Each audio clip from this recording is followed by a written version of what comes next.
북핵을 둘러싼 안보 위기감이 높아지면서 문재인, 안철수 대선 후보들의 입장에도 변화 조짐이 뚜렷한데요.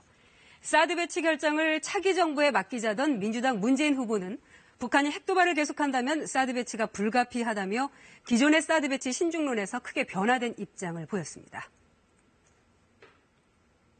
한반도에서 또다시 참화가 벌어진다면 저부터 총을 들고 나설 것입니다.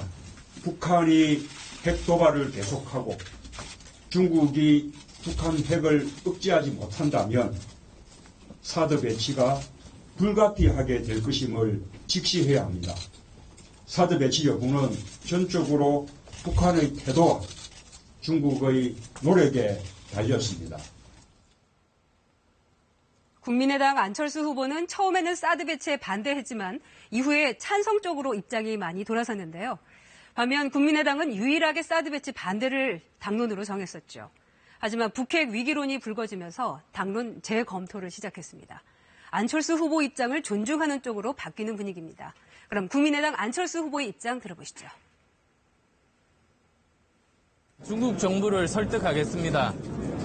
북핵 문제야말로 한국 안보에 있어서 가장 중요한 문제이고 이 안보 문제를 해결하기 위해서는 동맹국가인 미국과 공조해야만 한다는 것 중국 정부에 설득하겠습니다.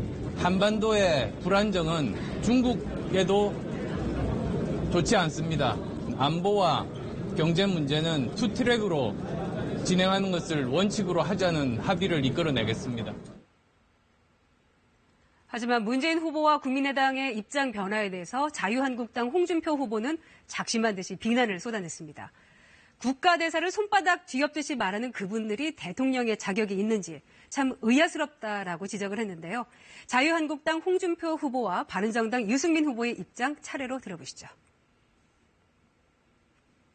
91년에 철수했던 미군의 전술 핵무기를 다시 재배치해가지고 남북 간의 핵균형을 이루고 그리고 북한 특수 11군단 20만 명의 정예병들입니다.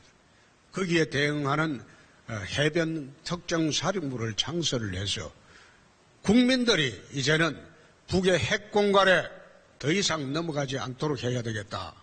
이제까지 작년 7월 8일 날 사드 발표했을 때 바로 반대했고 국민투표에 붙이자 그랬고 그러고 나서 5차 핵실험할 때 또 반대하고 또 당론을 정하는 기회가 있었는데 또 반대했고 계속 반대하다가 지금 보수층 유권자들을 속이기 위해서 지금 사드에 대해서 찬성하는 척하는 거는 그거는 저는 맞지 않다고 생각합니다.